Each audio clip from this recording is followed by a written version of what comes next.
Alright, and finally... Twilight list! Wait. The last of the main six, the original main character. Mm-hmm. And the current... Leader? Princess of friendship? Where are you going with this? I don't know. Ned Flanders? Oh, okay, yeah. Well, that's great. Great. Like, I mean, yeah, I don't know. The show lately seems to have bought into what a lot of the fans were saying after season 4, which was, oh yeah, Twilight is done. Yeah, there's nothing left to do with her. They need to say that they've, completed her character arc now. They need to give her an apprentice. They need to focus on someone else now. They need her to pass the torch, and,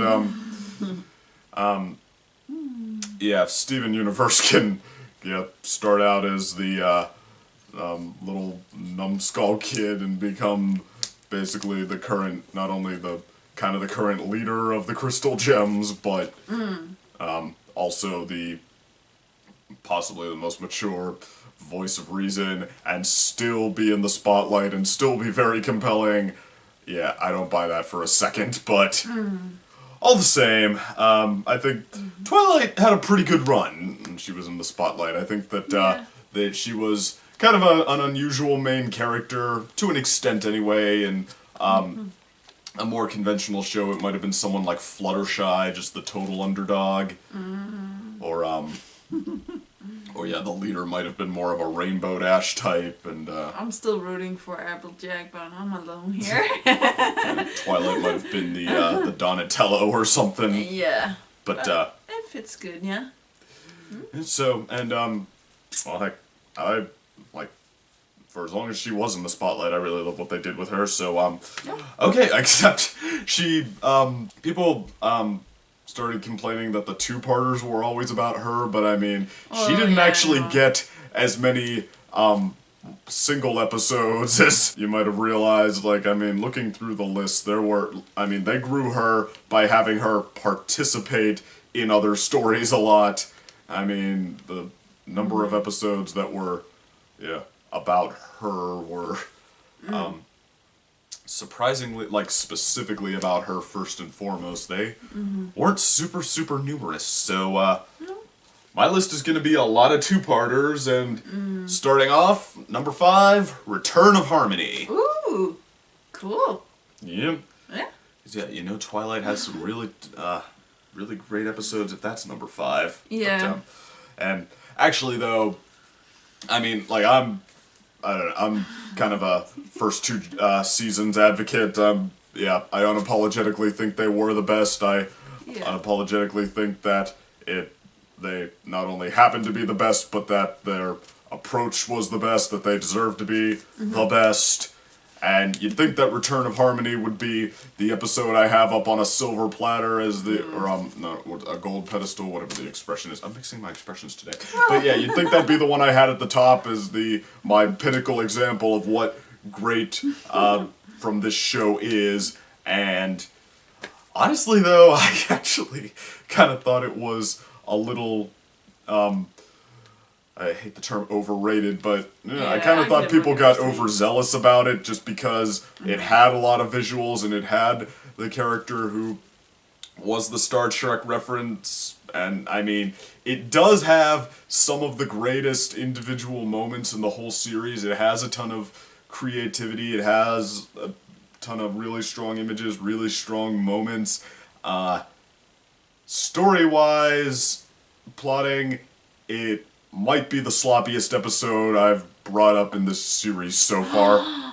But, well, okay, that's a bit hyperbolic, but I mean, like, it's pretty sloppy in how it's written. Okay, like I'll give you that a little bit, yeah. The Discord tells this riddle as an excuse to get them to go to the random maze outside, which turns out to be not what he meant at all. That was just the excuse to run in circles for a while, and until they stumble into the point where he comes up with the excuse to take their powers away, or Yeah. yeah, whatever he says at the end, like, oh, you broke the rules, and then in the next part he says, oh, well, wait, I didn't mean the elements were in the labyrinth. And meanwhile, it becomes clear early on that if he wanted to, he could have just snapped his fingers and completely crippled all of them from the get-go. Yeah, it's a little scary. Which, I mean, they play their hand early like that, okay, he doesn't actually need to do any of this, so they literally can't win. He's just leading them in circles until he feels like beating them. I mean, the fans are like, well, it's because he's Q. He's just like Q. He does stuff just for fun. And from the writing standpoint, they did it because, and from the perspective of the writers, they did it because it's convenient. Yeah.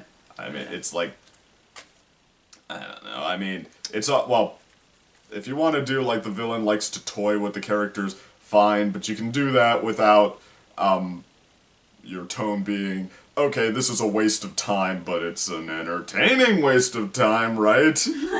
Like, basically, he curb stomps them, nothing they do matters, we're just kind of watching them walk into the walls he sets up for them, and, you know, which we can see them walking into from A to B, and then part 2, he disappears from the story while we watch them rather effortlessly come all the way back and beat him. Like, he just kind of stands there the whole time and says, yeah, whatever, chaos. And then they shoot the kill beam at him. Yeah, whatever. Oh, and that's your story. So, yeah, it passes on its chance to do any and all suspense. It passes on its chance to really drive up the emotions, drive up the intensity of any of this by making all of it, almost all of it, rather convenient.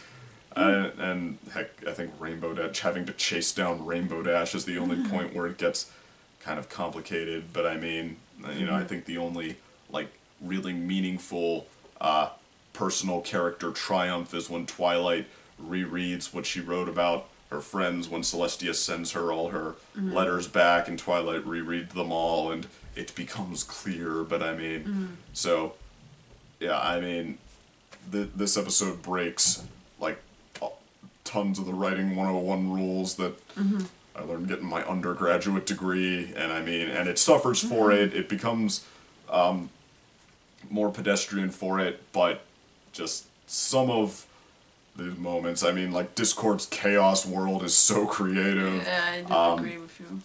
Yeah, the corrupted friends can be really, really entertaining. Yeah. I mean, it's a broad outline. It has all the makings of a great story. Like, you can see just the, you can see the really, just awesome, powerful story trying to get out. It just, like, it just hits a ton of flat notes along the way where, you know, well, that was less than I hoped for. But, I mean, you can still see the magnum opus that was in there, and, you know, the broad strokes of it anyway. And I mean, you still, when it does, like, stay on point with it, like, or Twilight reading the letters, for example, stuff like that, it is pretty darn strong. It, I don't know, it would be totally valid if I didn't even put it on the list, if I said, yeah, it's not written well enough. I mean, people love to lay into the two-parters for, oh yeah, you're epic, but look at this detail,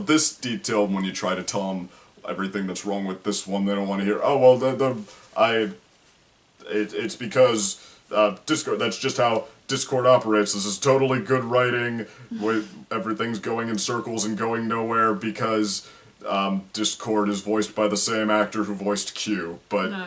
I mean... It doesn't make sense. No. So, okay, but, yeah, it would be totally valid if I left it off, and I probably could have slipped it in a little higher, because it really does have some of the series' best moments. 5th place is where that rounds out for me. Yeah. Over to you. Oh, well, number 5 is Canterlot Wedding. Hey. And I know what you're thinking, it's more a Cadence episode, but I see it more... Well, I don't know. maybe they do, but like I think the focus is definitely on Twilight, and she gives her what's that? I'll not say respect, but she gives her her trust in Spike with the heart and all of that stuff. So yeah, I really love all of this with the. Did you say Crystal Empire or Canterlot Wedding? Canterlot Wedding with the song and Cadence being evil and stuff like that. Well, there's nothing about Spike in the heart in that. Oh, that's in the other one? Yeah. I'm sorry, but it's... Okay. I'm mixing up my episodes here again because, like, they're fitting together, I guess. But I really just love the first part. Also the way that she handles the stuff from that Queen Chrysalis is actually doing, and she can see right through her where the others have problems doing it. I know, like, it's also a little like heartfelt with the moment with her and Shining Armor, where he's like, well, then you're not invited to the wedding. I don't want you here, and I was just like feeling really bad, like, and her being like. Apologizing to Queen Chrysalis and then getting the Ring of Fire and then ending up with Cadence, and of course then the song chimes in and everything is just awesome and it ends good again. So yeah, I think it's a cool episode, beautiful, and yeah, that's a lot of fun stuff to it. behold there. Yeah, A lot of fun stuff. Yeah. Alright, so back over to me. Alright, number 4, Winter Wrap-Up. Ooh! Yeah, Winter Wrap-Up, Winter Wrap-Up. Yeah. I mean, I think I've seen this plot at least twice before, growing up watching whatever cartoons, probably a lot more than that. 3 times, 4 times. But, well, yeah, somebody tries to fit in and they try all of their friends' ways, and then it turns out at the end they have their own way. But but hey, as much as everybody props up the line, there are no original stories as okay, this is why critics suck because they say things like that. I never saw that as like oh well, everything deserves to be backhanded because it's just a hack story. I just saw that. To me, what that means is more, okay, well, if you go back far enough, if you step back far enough, the plot details, I mean, they're pretty much anything can be compared to something else. That's not really what matters. What matters is how you fill it in. Like, if you fill it in like you try to play something that is no longer creative or insightful in any way, shape, or form, and you try to play it like, hey, what a surprise! Like, if the point that something that's not surprising or interesting is surprising and interesting, then you're gonna fail. But here, now the point is Twilight. The point is just what all of this means to her in particular, and you just get a real strong sort of tone out of it. Just the, I mean, atmosphere, that's such a critic buzzword, and yeah, about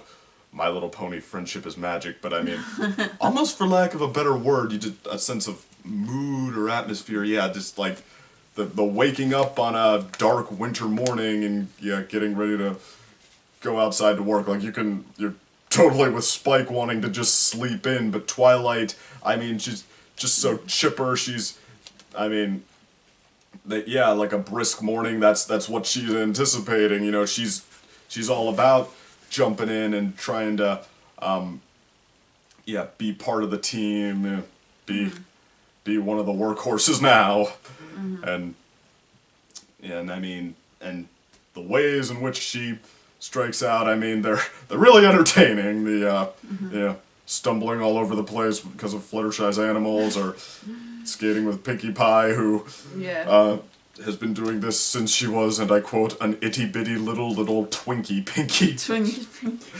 Pinkie Pie was, I mean, she was so much bubbly fun in the first season, first couple seasons. She's cute. And yeah, what else? And actually the bit with Applejack, you know, I mean, it really has its eye on the ball here. That just there's like this kind of this this sense of just disappointment building up. You know, Twilight pressing on, and it never gets too mopey, which is great. But like you kind of see her being gradually beaten down by this, and you know, kind of having to take it on the chin, and having Spike laugh at her. And I mean, he, granted, also being totally diligent and by her side through the whole thing, but I mean, yeah, lines like, "You are a natural, Twilight, a natural disaster." I mean, that doesn't help, but that's pretty real. That, I mean, you know, you try to help, and I mean, you fall down while trying to carry something, you face plant in the snow, whatever. I mean, you know, people are gonna help you up. They're gonna want you to be okay, but they're also, I mean, if it's funny, they're gonna react like it was funny. They're gonna rib you about it. And Twilight, she's not the first character to laugh at herself. I mean, she wants to do a good job, so you know that this is registering a little bit. And I mean, and because she's Twilight, she keeps her chin up even as the slapstick keeps happening to her, and that makes it both funnier and, you know, a way to feel sorry for her. But so when you finally get to Applejack's moment, though, and she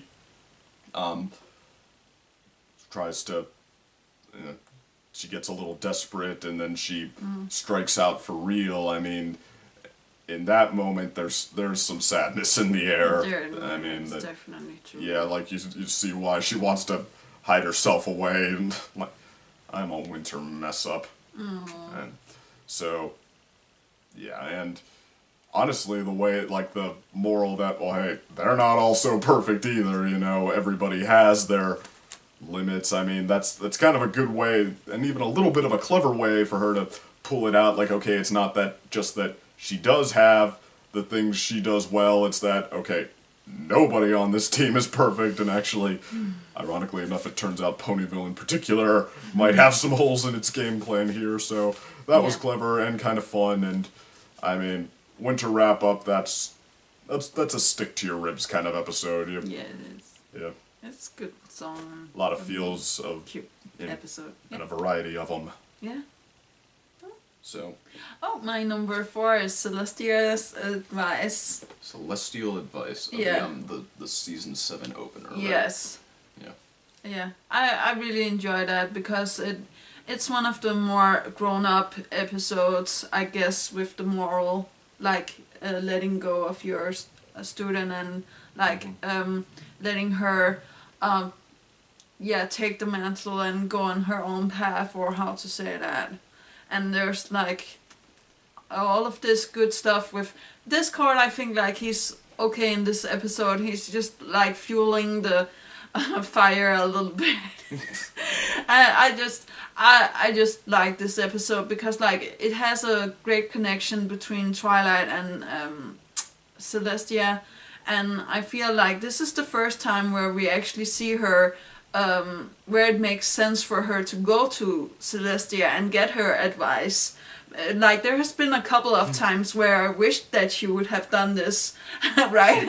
Where, I don't know if it's the first time it makes sense. But I was just like, you are actually going to do it, Twilight? That's great, you know? You should have done this a while ago.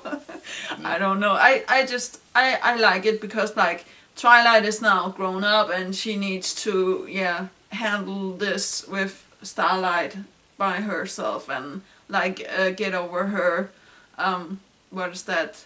Cut the navel cord, stuff. Cord. So, umbilical cord, so, that's it, actually. I mean, I don't know, the comparison between, comparing Starlight to Twilight when she started out, it was a bit of a stretch, to say the least. I mean, this episode, it has a lot of good moments, and I kind of like the arc with Twilight and Starlight. I also think it's where the episodes set their roots into the approach with Celestia that they were trying to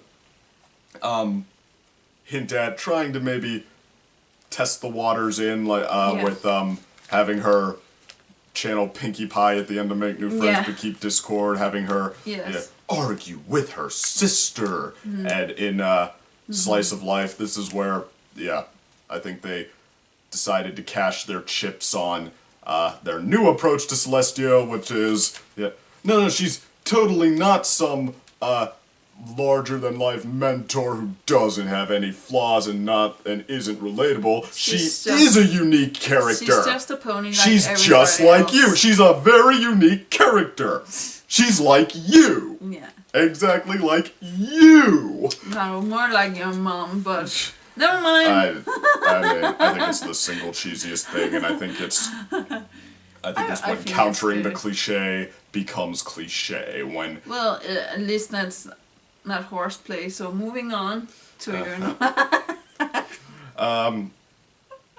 All right, number 3. Friendship is magic. Yay! Yeah, an episode I think is underrated. Yeah.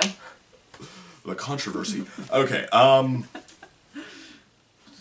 exactly that. I think it's real underrated. I think it totally got the shaft. I think that, like I said, Return of Harmony, I think everybody went nuts for it. Got a lot of build up for that, and I think it just totally on the dazzle and the visuals that Friendship is Magic. Doesn't have that. It's not like the super visual dazzle episode. I can't find any backlash for it though from when it first premiered, from like through the first even 1 or 2 seasons. I think that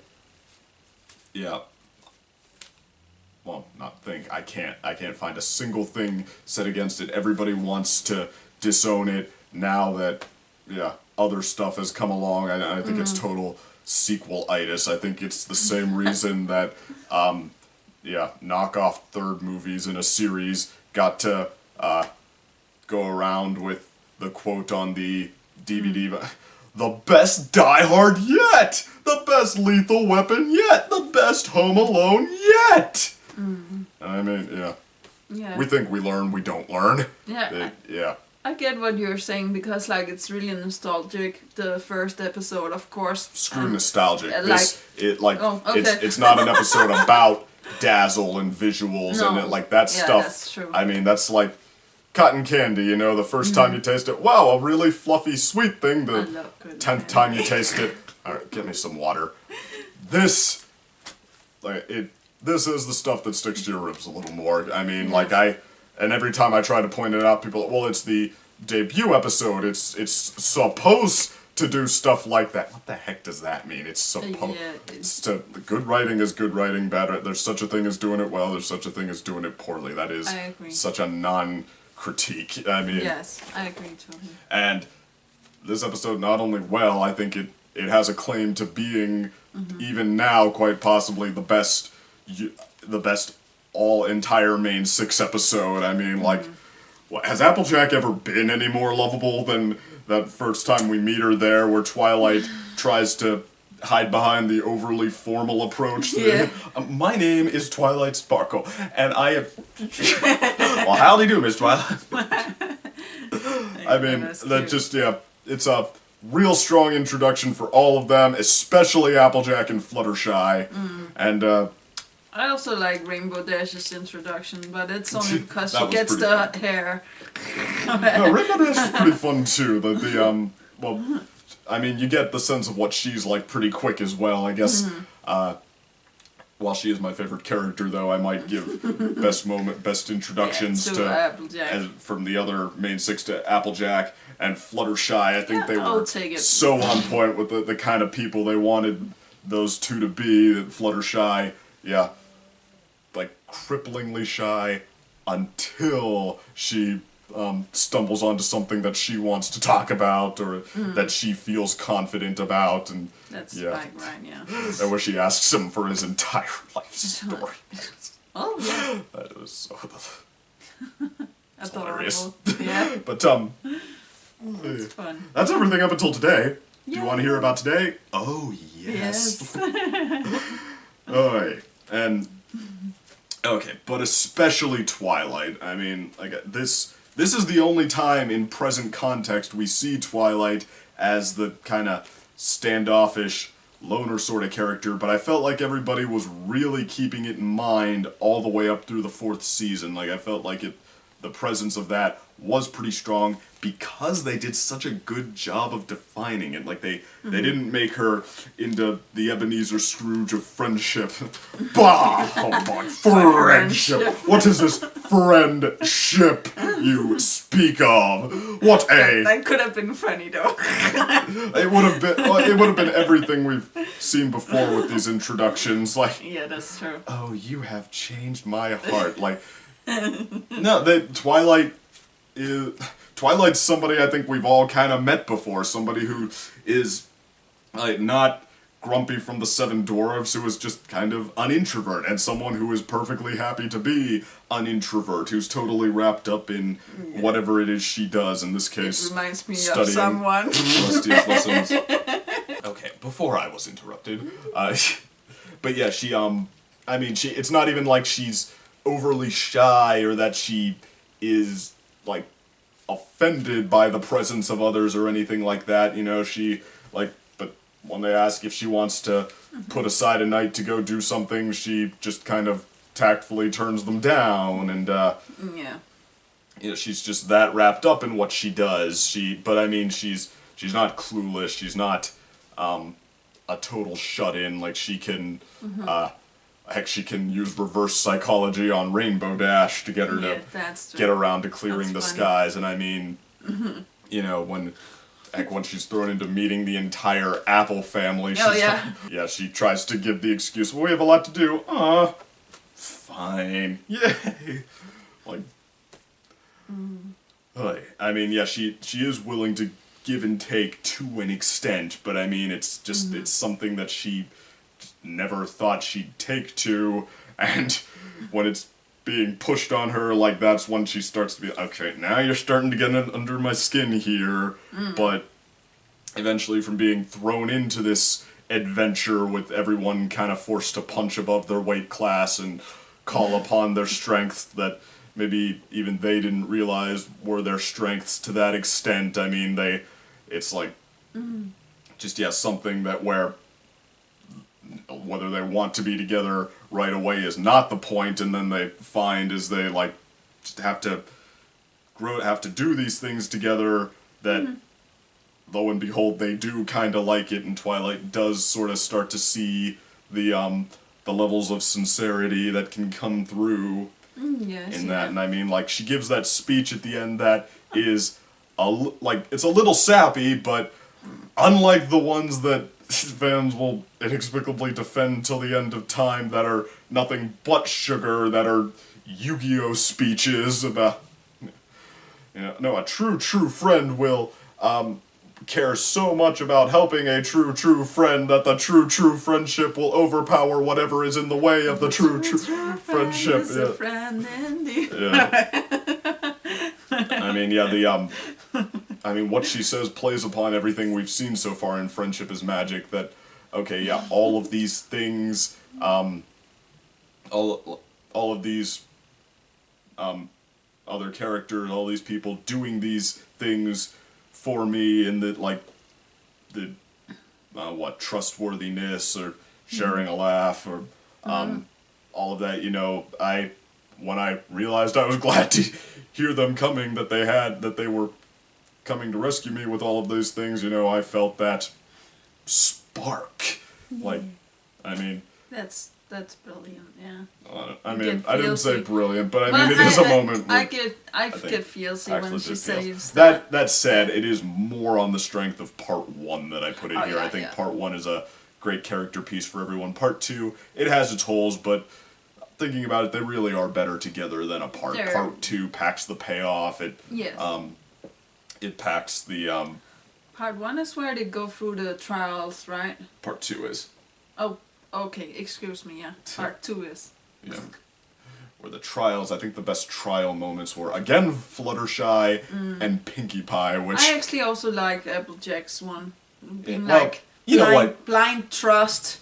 Like, that's insane for one that you haven't... Like, you have only met this pony, like, one day. Well, and said hello to her. And now you're blindingly trusting her with your life. Falling to your that's doom. the criticism people make a lot. But I mean, while I wish the staging had been a little better, I think that moment's better than people give it credit for. It's Applejack really having to trust pull out her Applejack as well. authoritative presence and Yeah. that sounds awful out of context, but yeah, just to be reassuring. And I mean, you could argue that it's a tight moment that they're slipping, and Applejack do complicated explanations and giving Twilight a chance to be like, well, but how do you know they're gonna catch me then? Or how do you just I guess just taking charge, making the point that I swear to you, you are going to be okay. That's why but I don't know. Wish it had been staged a little better, but I think that moment, like this episode, is better than people give it credit for. And I think it's actually the way everything comes together, I think it still has a case to possibly being the best, well, best written is vague, the best plotted two-parter, the best plotted out. Maybe. But, but, you know, the first era of Friendship is Magic Friends, the seasons 1 and 2 fans, they're not going to prop it up because they have Return of Harmony, but ironically they kind of fell into the same thing. I think that people who disowned the first 2 seasons saying oh no, now we have episodes that focus more on the emotions by, here's the bottle of emotion syrup, they do this with it. That means that they are better, but I mean, I think that here's the bottle of brony cheers, fill it up. The season 1 and 2 fans, I think they kind of fell into the same, not trap, but whatever you call it, with Return of Harmony, oh, well, yeah, Return of Harmony takes the visuals and does this. Doesn't that mean it's such a better episode? No. But I don't know. Not in my opinion, anyway. No. But, alright, over to you. Number 3 is Amending Fences. Yay! Talk about, a episode that's grown up and are, where I also feel like we should do this more, keep in contact with old friends and just in general be good to each other, and now you're talking about episode 1, right? We actually later on the Amending Fences is showing what she missed there, and coming to her friend's home and it's in shambles and she's alone and all of this is just so emotional, and seeing Twilight trying to get everything sorted out, and Spike again, I actually think Spike is good in this episode as well, having quick remarks on what she's doing and why she haven't been doing it before or something in those lines. But I really do love the friend character. I forgot her name right now. Moon Dancer, yeah, that's right. And I really love the way that Twilight actually makes it back to her by holding that party and getting her back in that way. And it's just so emotional with her also beating on the piñata and being no, I had enough, Twilight, you just done goofed, and I do understand her. I actually lost a couple of friends with not having contact with them continuously, but just you message I guess once in a month or something. It depends on how good friends you are, I will say. Yeah. Well, okay, I think that this episode has all the right pieces in place. The callbacks to the first episode, perfect. The notion that Twilight had friends in the strictest sense of the word, that's a bit of a contradiction to what we've seen, but okay, she had ponies who she had friendly acquaintances. Okay, fine. That they were the ponies from the first episode. That makes sense. It has a good sense of how this stuff works. It's kind of like the Heck, I put out when I reviewed this episode. I put the "Stand by Me" clip in there. You know, it happens sometimes. Friends come in and out of your life like busboys in a restaurant, and that's what happens. And I mean, like and these ponies they come back to. They're not mad that it happened. They're just like, yeah. I mean, come on. We kind of got the sense that that's how, yeah. I mean, we were used to that from you. We knew that was how it was. But you know, it's great that you want to come back and be friends now. You know, we're totally open to that. You know, that's great. The characters they come up with are pretty strong. Like Minuet is a ton of fun. She's a great personality. Even Moon Dancer is a very, in a lot of ways, believable character. Yes, definitely. I mean, not always what she says, but like how they play it, like somebody who's just like an introvert to an unhealthy extent, who's like cripplingly shy, and the ways in which she's shy and standoffish and rude at times. It's unbelievable. And so the reason that it is not on my list, and I can't say it's great or even that good, then, plain and simply, wrong moral. Okay. Like, they have all of that in place. They acknowledge that, friends, they will come and go on you, that's not something to take as seriously as Twilight intends to take it coming into this episode. And then it says, when you have someone like Moon Dancer, its solution to that goes back and said, except then, it is the time. No. Not even a little bit. If somebody is that cripplingly insecure, you don't say, oh, well, no, you shouldn't be because that example you're latching onto, that just didn't count. That was my fault. Like, that never should have happened to you. No. Okay, somebody's skipping a party that you set up because they had something to do. That happens. There's nothing even a little bit unreasonable about that. And bronies kind of seem uneasily aware of that sometimes. Like, you see people bring it up in forums sometimes. You see people in comment sections and reviews. And the solution to that, what everybody rushes in to try to quash that with, is gaslight Twilight. Well, she should have known that Moon Dancer considered her the best friend. She should have known that this was the important party. Okay, it's not, especially if you've got a friendly acquaintance and you have given no sign. You know what?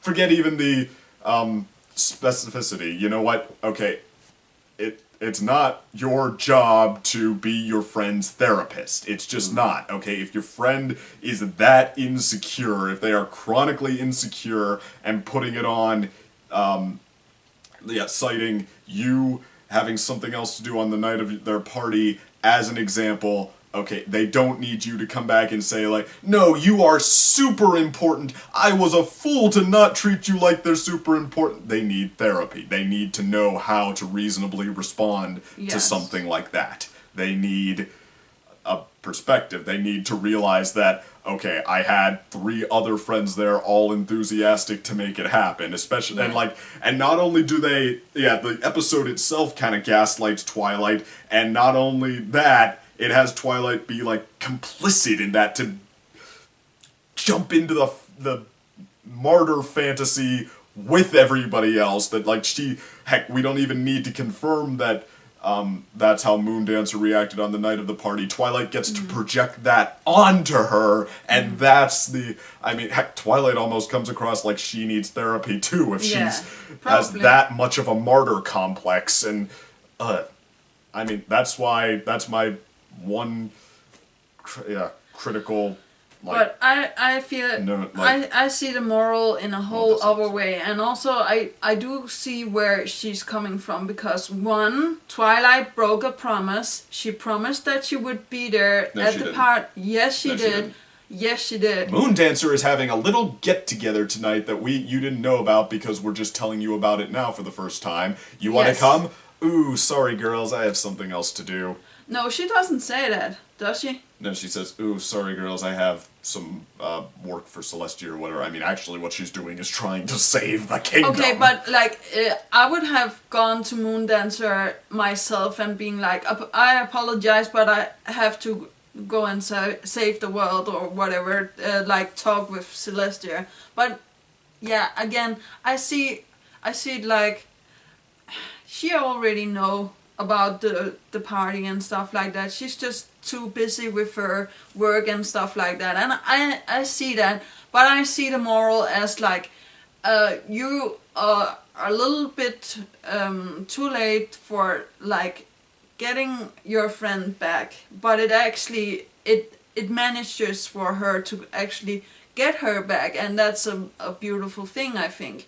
And I do agree with you, like they're on a point where it's like unhealthy and like they should have worked on it, but it could all have been avoided if Twilight just herself went to Moondancer and was like, I apologize, I'm not going to come to your party, I know it's really important to you, but I have to do this, and then come back after she's done with it. Or heck, go on your mission and then come back right after to take it up. Not wait like, I don't know if it's months or years, but that's not okay to let your best friend hang like that. Okay, well, first of all, No. Twilight never gave out any signs that she, at least as far as we see, she never gave any signs that she was like some kind of best friend, so like But somehow you can see it in the close to these ones. flashback. Yeah, You can we see can it see in that the Moondancer was flashbacks. latching on to that maybe because Yes. she was insecure like that, but I mean, okay, that, oh, you should have known that, you should have not given No, someone like, I a don't reasonable think, like- declining of the invitation, you should have gone out of your way Yeah. to nurse them to cater that.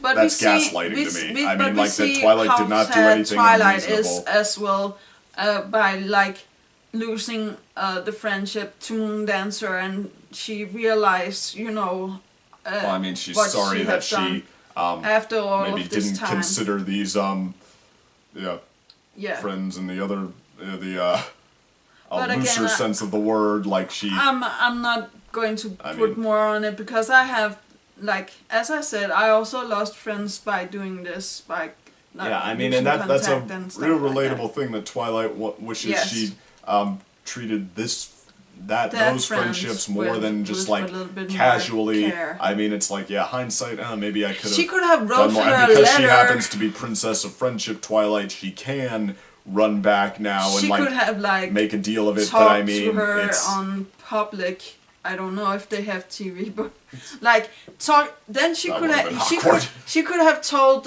you know, Minuet and the other one. Twinkle Shine, Lemon Hearts. Whatever.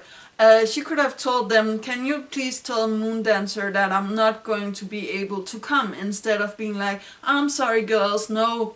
Be That's like, the same thing. No. They're telling them that. Of No, course, they're it's going to. not. She told Not them for that. me, Of at course, if least. Moondancer asks, Yes. that's Like, what they're going to say. I mean, be Twilight. like, I will come back when I have done this. It's really important. Yeah, I mean, Twilight Yeah. didn't treat it like it was excessively important, but I mean, she did not do anything unreasonable there, saying, Right. I have something to do, sorry, I Nevertheless, can't go. I you're mean, number that's- 2 before we go I on know, a it's tangent. pro-gaslighting, that's why Yes.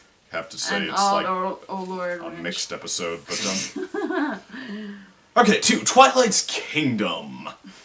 Now this, on the other hand, is how you do My Little Pony, a gobsmacking, action-packed, It's over. visual 9,000! Alright, yeah, that... Okay, that is everyone's image of people who like this episode, because there is a fight scene in the last 5 minutes that lasts 2 minutes, however long it Yeah. goes. And I mean, okay. But, okay, even if it was an action episode, alright, Mm-hmm. this is... Yeah. Criticism 101, the mistake. You never vote something down because of genre. No. Okay, like, action is a totally legitimate genre. That, I agree. Heck, the Godfather movies, they have a ton of brutal action. They're considered Mm-hmm. 2 of the greatest movies of all time. The Matrix was considered groundbreaking. Crouching Tiger, Hidden Dragon is probably all I had to say starting this point. And I mean...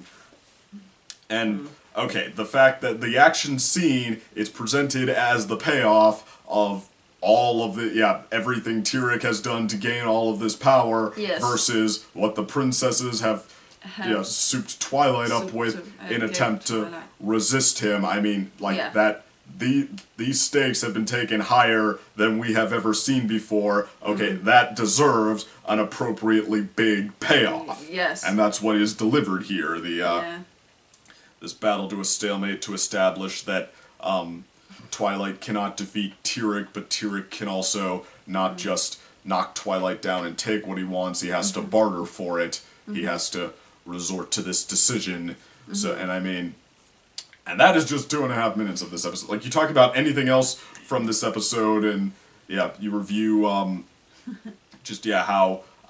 intimidating it is that Tyrek goes around taking all of this, can go around taking all of this power like that, and, how, and the implications of it, and yet Twilight reaching the point where she wants to step in now, play a bigger role in her... princesshood. I mean, like, everybody's all set to talk about that, but when you try to praise this episode, hacky thing that thought it could...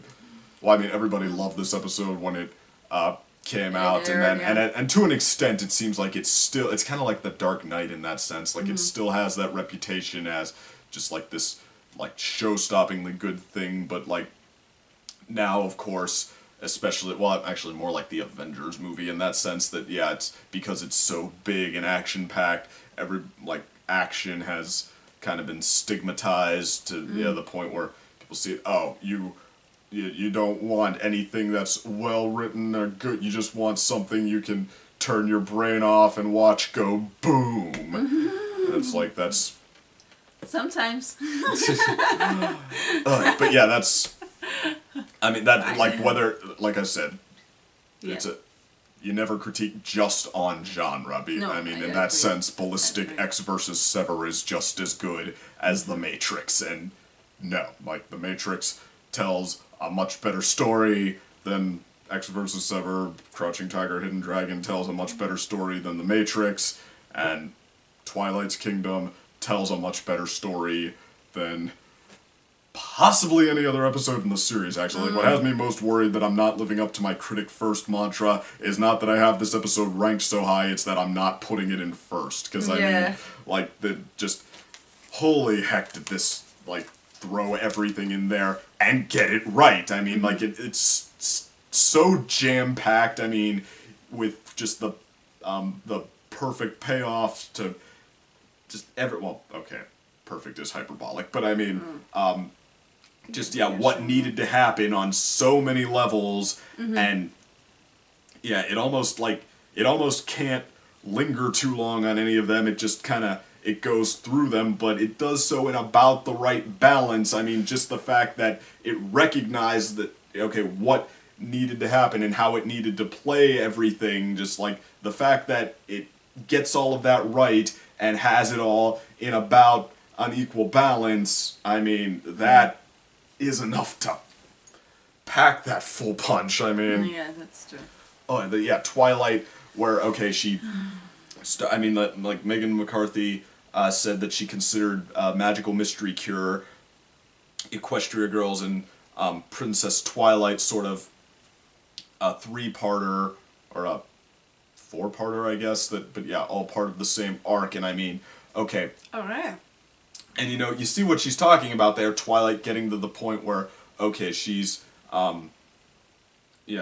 ready to see what being a princess means, and, like, she's ready to, like, she's afraid of how this will change things, and, how, like, what's gonna be required of her now, whether she can step into that role, but, she's ready to give it a shot, and now, going through the season, seeing the roles here and there that we have played, like, now she's at the point where she's starting to get a little anxious, a little, like, I can handle more than this, I mean, let's go for it a bit, I mean, like, it's actually, like, I was prepared for so much, if this is honestly it's gonna seem anticlimactic, and, so the episode where she has to take charge, has to come into her own, and manage, like, do not only her part, but, like, possibly the biggest share in the biggest crisis that they've come across. I mean, that was huge. That's Discord,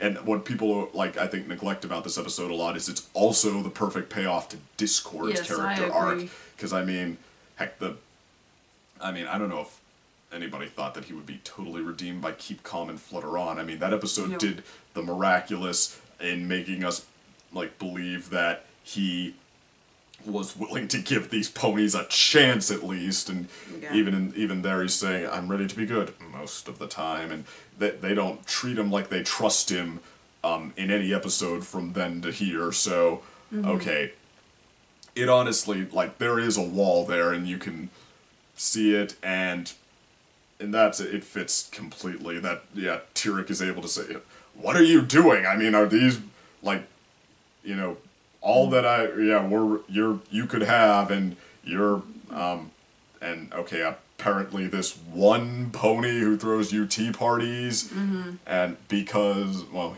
I mean, heck, you could even add on to what Tyrek said, so that these other ponies can say that they've sated you so that they can use your power, like, I mean, that's good, yeah, no, where Discord has to,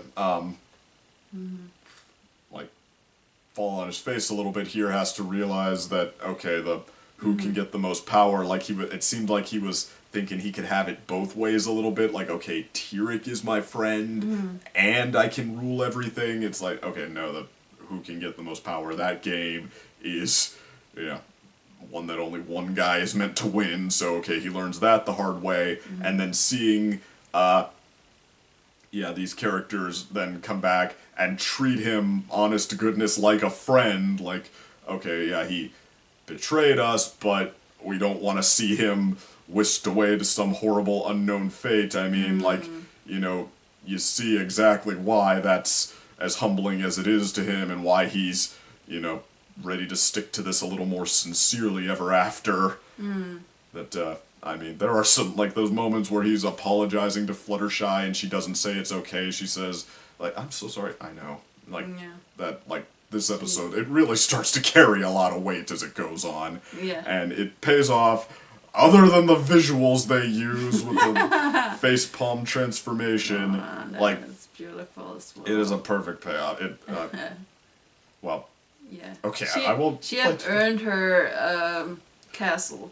Yeah. Oh, the cat. So, like, even a castle looks like kind of a cheap designer no, place. But but the rainbow power the forms I'm talking about, yes. the design on those, it's terrible. I mean, it could have been worse. It looks like if going Super Saiyan was every bit as hilarious as the parodies of it try to make it out to be. Yeah. But, alright. That's enough ranting about that. Would you look at that? It's Twilight Kingdom. How about that?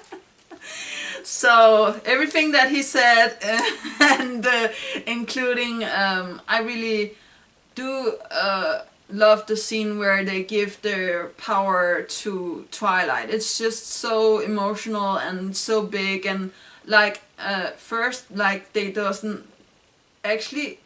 is it Celestia that doesn't trust Twilight to begin with and say it's going to be Discord taking care of it? She thinks that... And I mean, she's from the outside looking... Right, I mean, from, well, semantics, I mean, Discord has the power to do this a lot more easily, so that was all well and good. But at that point, I already knew, like, okay, something is definitely going to go down with Discord. I actually thought like Tyrek was going to capture him or defeat him in some pacify him for a little bit. That they didn't go that route. Like, this episode is so smart in the little details like that. Okay, Discord, the godly power, like, okay, what's gonna go wrong there? Oh, that Tyrek is even more powerful? No, they don't. Like, they're kind of smart that way that Tyrek tries to fight back, he shoots at Discord's head, Discord splits his head apart to dodge it, it's like,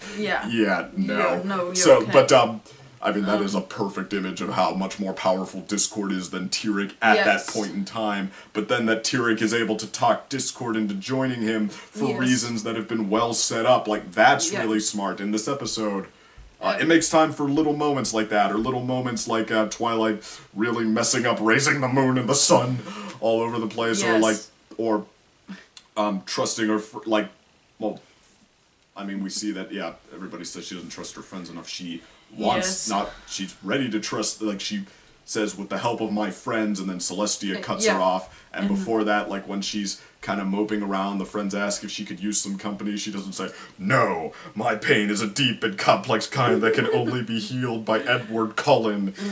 No, she says, sure, thanks a lot.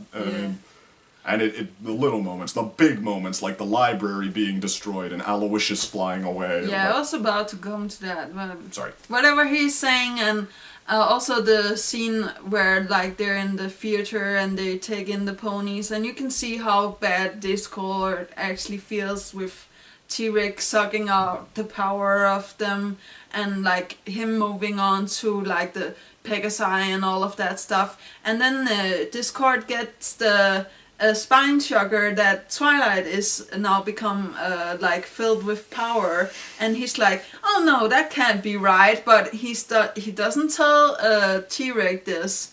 He keeps it to himself, so some part of him is still like good, and I really love to see that, because it could have gone a fully all out. Discord is going to be like giving all of the information to T-Rex, but no, yeah, he has stuff for himself, he gets through it by himself, he is like taking his punishment in the end, like he should, with the necklace, giving it to Twilight, being like, you know, I know that I haven't earned this, but when I'm telling you, you are my friend and you have earned this, I really mean it, and you feel like that's the truth. And when they open the box and they get the rainbow power, I feel like Twilight have earned their castle. Yes, it doesn't look good, and but I just think it's a sort of metaphor, or what is that? Like she earned. Who even cares what that final song that goes with it? She earns the right to be the princess of friendship in this moment, because like not only is she like helping Discord, she's also helping her friends, and she's helping herself moving on and getting all of this done. And of course the fight scene and all of that is beautiful, and how quickly she actually manages to take control over her powers. Yeah, she has trouble with it, but she manages it actually pretty quickly. I actually thought that she was going to go on for a while without like managing, because it's a lot of power. So, but I really do enjoy like the beams coming together, explosions and everything. What can I say? Yeah, that fight scene was awesome. The staging was awesome. The weight they gave every move was awesome. The moves they came up with were awesome. Yes, and of course T-Rex, from the start to the end, he's just like so good in the villain role, and he still is. Like I still feel like he's a good manipulator. Yeah, he does whispering and creepy and cunning well. Yes. He does towering and intimidating well. Yes. I mean, he carries himself with that swagger. Yeah, he was exactly what he needed to be. You get a little afraid of like, okay, this is actually, as you said, there's a lot of risk in this. So you get a little afraid of like actually Twilight also getting hurt. Because I was thinking like T-Rex was not going to hold his word by releasing them from the bubbles. So when she gave her last power, he would fire a beam on her and actually, I'll not say kill her, but like, yeah, do something. Wonder, yeah, I mean, like, it seems like he just, once he gets all their power, it's like, okay, whoever I steal from is then therefore insignificant, and who cares about them? Yes, like, and I need somebody to populate this world. I'm gonna rule. And stealing the power from Discord. We all knew it was going to happen, but when it happens, you just feel so bad. Yeah, no, this episode doesn't shy away from the hardball. It's hardball, yeah. But moving on for your everybody gives it a hard time for the. Oh, but Celestia's plan, giving the power to Twilight that didn't she know Discord would quite possibly just figure that out. Like, gee, it's not like it was a desperation plan or anything. Well, like that there might be some miscommunication they could have given all of the power to, for example, Celestia or Luna or Cadence instead. But I think the reason why they chose... Because Twilight's the element of magic, and because Tyrek didn't know there was a fourth princess. Yes, and she's been through all of this. I don't know, maybe Discord would do Twilight a courtesy of, I'll at least not rat you out to Tyrek, but there were things that could have gone wrong with Tyrek knowing to go after Twilight to get the power, and I think it's a desperation plan. That's what makes it worth a try. Yeah. Quote unquote. Number one. What's worse is almost how he finds her like right away. But number one, a Canterlot wedding. Oh. And oh no.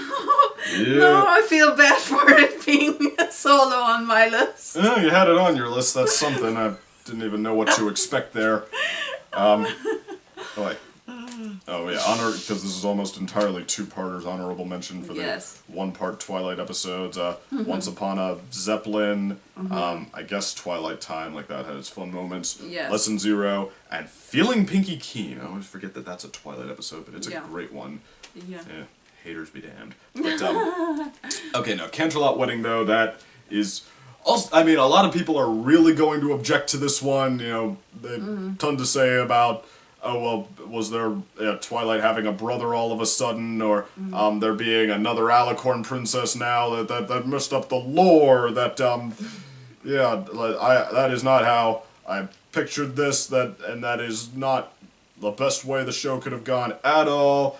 And I don't care. As far as I'm concerned, what people have to say about that tells you more about the person than it ever could about the episode. So, that said, as much as this one is smaller than Twilight's Kingdom, and even in some ways not structured as well, like Twilight's Kingdom gets everything in about equal balance, this, I mean, the climactic final bit, for example, it's a pretty slender moment because the setup for it is mediocre, and meanwhile it does linger on stuff like Twilight's character arc, but you know what? I think in doing so, it finds something that sticks with me even more than what Canterlot Wedding did. Like, I mean, this is the first couple of seasons, I mean, not only were they not wish fulfillment nearly as much, but they didn't shy away from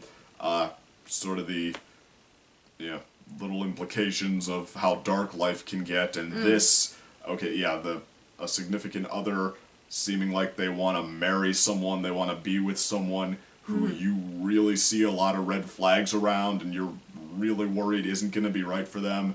That happens all too often. That is a really relatable problem, and I mean, and where this episode gets it right is it doesn't try to pretend it can tell you what to do in a scenario like that, like Twilight. I mean, seeing that not everyone else has seen what she's seen, because, I mean, she's the one who knows her brother, she's the one who knows, like, what would be, for him, like, good, sound reasons to be marrying someone, and what is something like, oh wait, that's not right for him. I mean, has he really noticed that? I mean, like, is that someone who really has his best interest at heart? I mean, like, she has to ultimately, I mean, trust her own judgment here, because that's really all she has in this scenario, and that is kind of all you have. I mean, I mean, it goes, of course, evil spells and such have to be incorporated into it, but I mean, Twilight,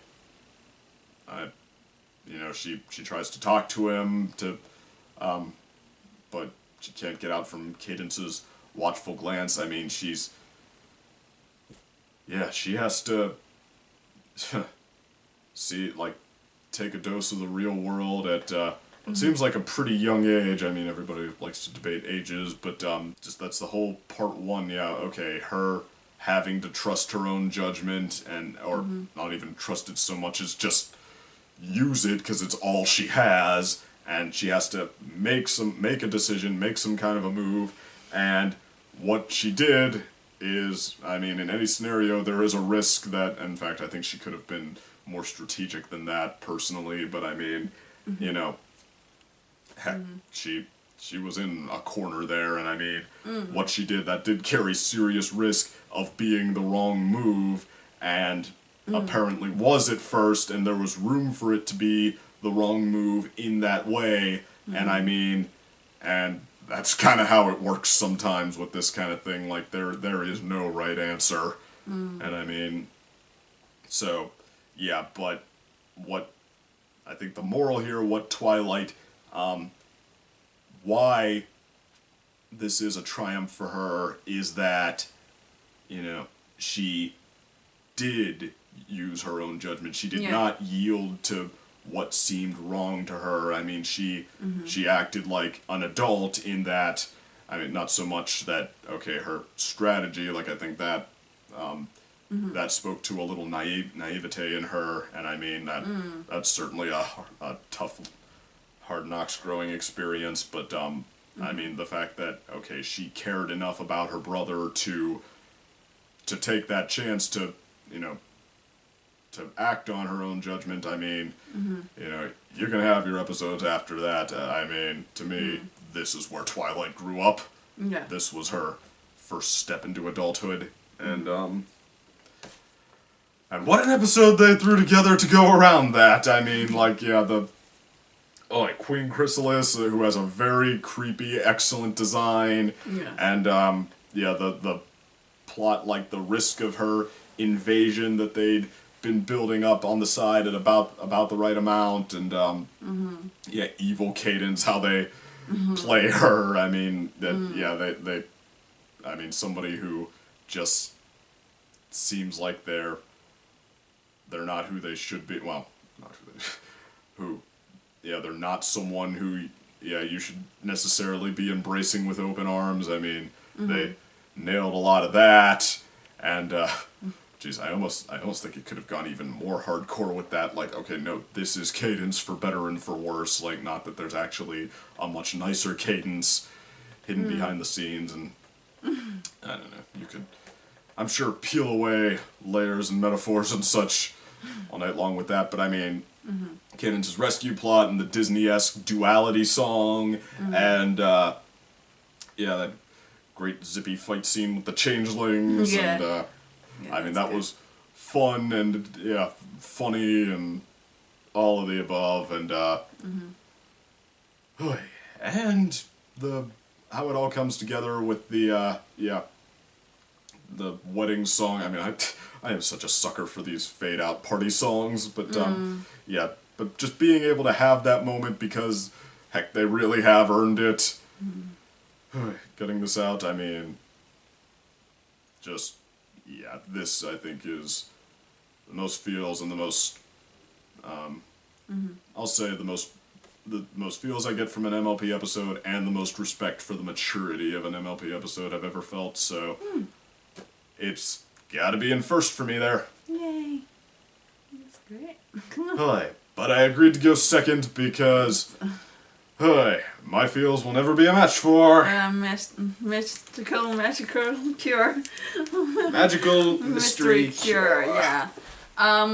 Like, I know this is going to be, like, hard for you guys, because there's a lot out there that's being like, what's so special about that? It's a song episode, and, like, it's not anything special, but I just see myself as Twilight in this episode, and her, like, coming to the point of actually transforming to the Alicorn and going all through this. We see her life passing in the mirrors, and we see all of this great stuff, and we have amazing songs like the True Friend is a Friend Indeed. I really love that, but we'll come to my favorite song in a minute.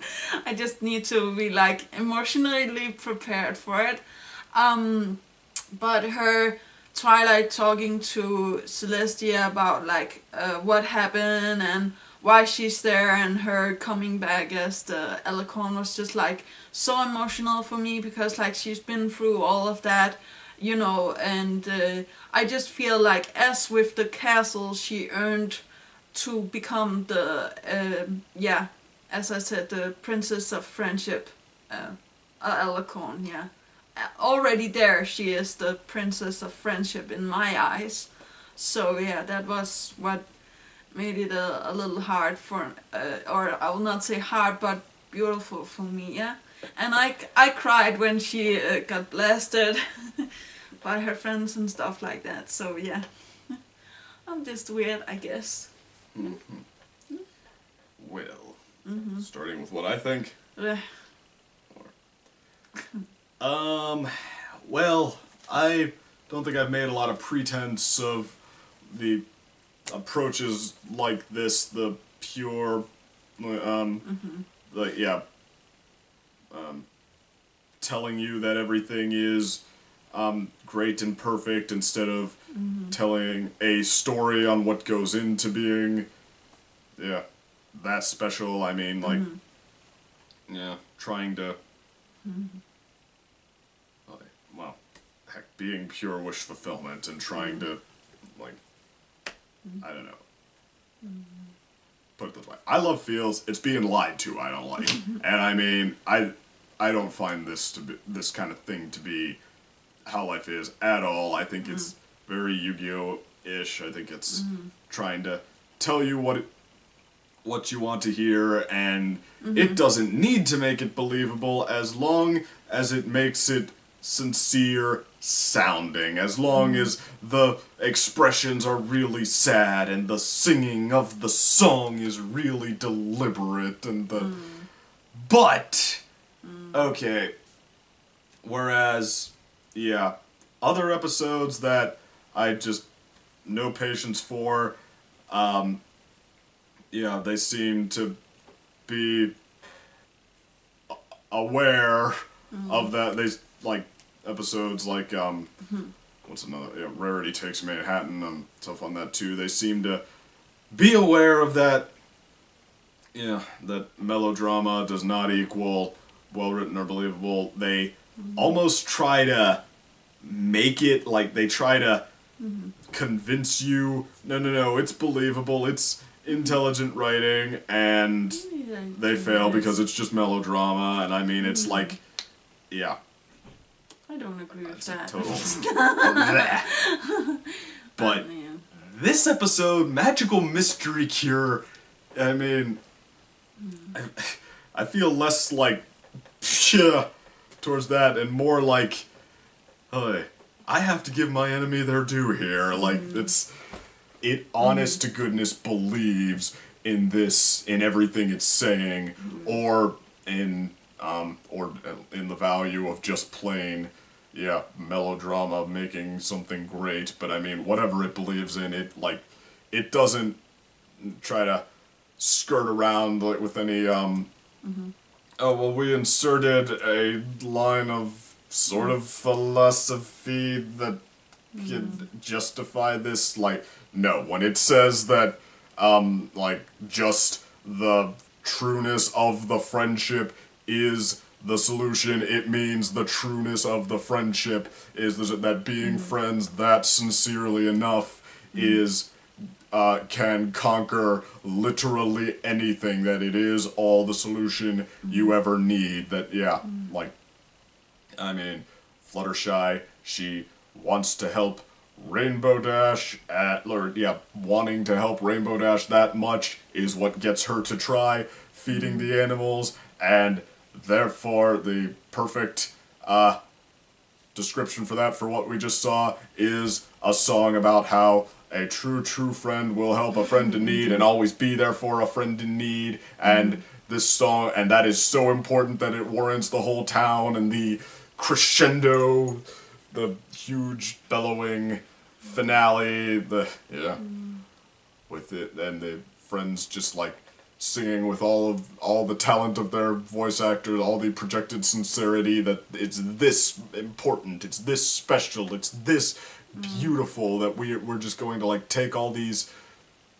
scenes of these friends caring, like being worried or about their friends or caring about their friends or saying that they have become that special, and we are going to make it that sincere and that big, and that we're going to say that it is, we're going to act like it is that special. I'm like, It's beautiful. it's hard to deny. I mean, it certainly knows what What we want, yeah.